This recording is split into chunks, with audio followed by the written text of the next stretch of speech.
In 1996, a boy named David was only 10 years old.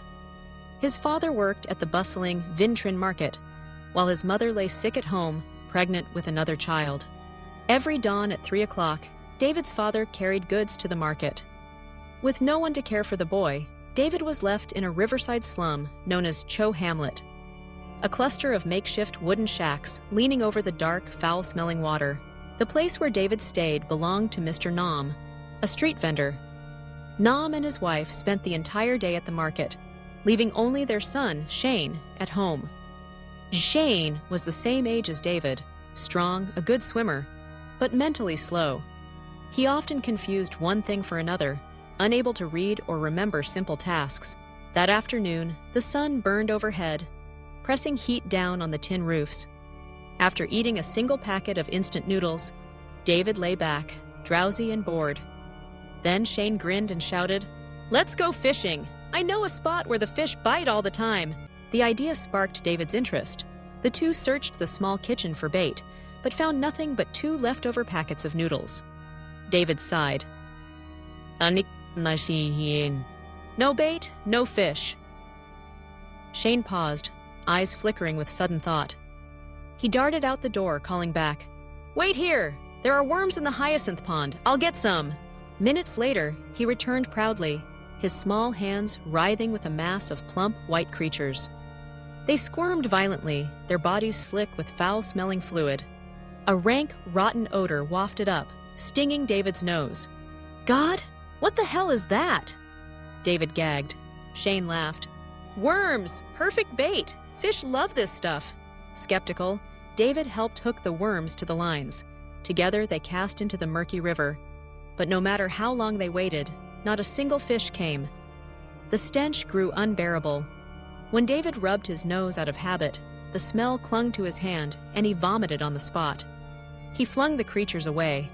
"This reeks worse than rotten fish sauce. No fish would ever eat that." For the first time, Shane snapped back angrily.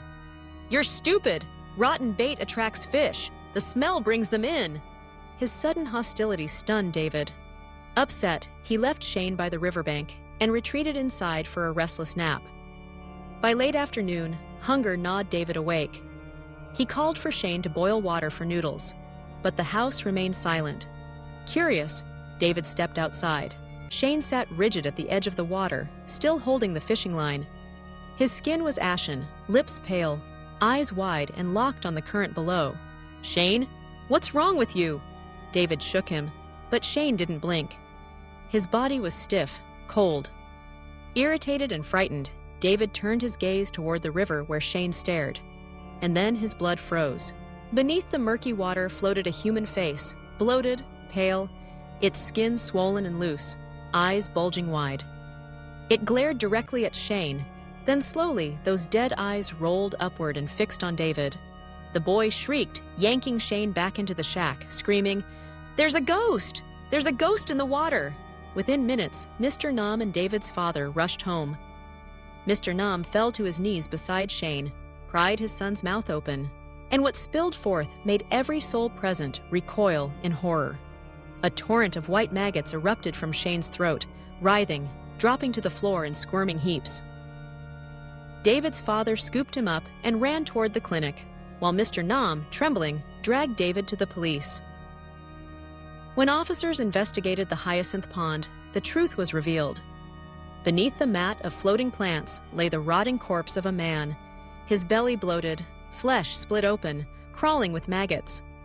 From the cavity of the body, the creatures had tunneled upward into the roots of the hyacinths. The bucket Shane had carried earlier was found nearby. Inside lay a chunk of gray, decomposing human flesh, still twitching with life. Mr. Nam lit incense with shaking hands, bowing repeatedly, begging forgiveness for disturbing the dead. That night, Shane suddenly awoke. His eyes blinked as if nothing had happened. But when asked, he insisted he had been asleep all day, never leaving his bed, never going to the pond. So who then had brought back the writhing bait? Who had hooked human flesh to the fishing line? David would never forget that day. Years later, far from that riverside slum, the memory still clawed at him. Sometimes, in the silence of night, he swore he could smell it again, the foul, choking odor of decay. And in his dreams, Mamais, beneath dark, sluggish water, that pale face would rise, eyes wide, staring straight at him. The smell of death never left his hands. This story is based on a true encounter, a haunting memory that still remains unexplained. If you believe the spirit world is real, don't forget to subscribe to True Ghost Encounters for more terrifying stories to come.